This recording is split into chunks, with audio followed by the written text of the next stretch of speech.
Diduga karena depresi, dilarang pacaran, ada seorang anak di Batam, Kepulauan Riau menganiaya ibu kandungnya sendiri. Setelah menganiaya, pelaku ke bandara. Masih nenteng pisau yang digunakan buat menikam ibunya. Nah, pelaku ini berniat untuk menyerahkan diri sebenarnya ke polisi. Nah, ini diketahui memang ada seorang ibu di perumahan Bunga Raya Batam Center di Kota Batam ini ditikam oleh AR, anak kandungnya sendiri yang masih usianya 17 tahun. Karena dugaannya dilarang pacaran. Nah, sang ibu mengalami luka tikam di bagian wajah.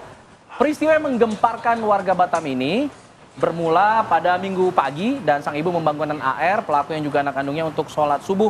Namun pelaku tidak mengindahkan permintaan ibunya. Saat itu sang ibu menasihati pelaku agar jangan dulu pacaran, nak, fokus belajar dulu. Tapi kemudian sang anak marah dan akhirnya ditusuk oleh sang anak. Ini dapat dikategorikan anak durhaka nggak sih? Bisa jadi dong. ini. Memang tapi kalau untuk penghakiman itu urusannya Allah ya.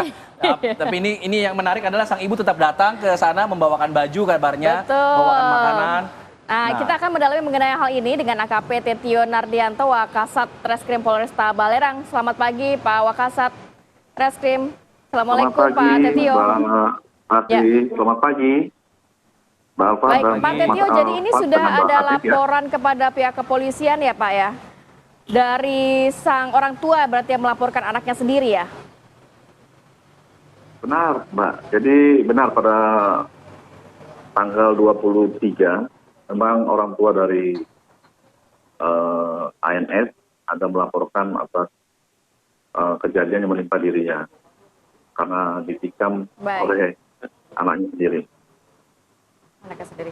Pak Tetio, ini sebenarnya kronologi kejadiannya seperti apa? Bahkan kabarnya setelah menikam ini, sang anak sempat mau melaporkan atau menyerahkan diri ke pihak kepolisian. Benar, Mbak. Perlu kami jelaskan di sini bahwasanya memang pada hari Minggu pagi, tanggal 23 Juni 2024, kira pukul 12, kebetulan petugas Aptes yang dinas pada saat itu melihat pelaku sedang berada di depan pintu kedatangan Bandara Hamadin dengan membawa pisau dan pakaiannya berlumuran darah, kemudian juga celananya berlumuran darah. Dengan melihat kejadian itu, kemudian petugas Aptes menghubungi via WA pada petugas lainnya untuk mengantisipasi kejadian anak ini bergerak yang mengarah ke pintu kedatangan bandara. Nah, saat di perjalanan menuju ke pintu keberangkatan, kemudian sempat dilihat oleh supir taksi yang ada di bandara dan menyuruh si pelaku untuk keluar dari bandara, namun yang bersangkutan tidak menghiraukan. Kemudian terus berjalan menuju pintu keberangkatan. Ketika akan sampai di pintu, kemudian sudah dihadang oleh petugas keamanan dari Brimob maupun dari petugas bandara. Kemudian kurang lebih hampir 10 menit bersangkutan bisa berhasil diamankan di Polsek. Gitu. Baik, Pak.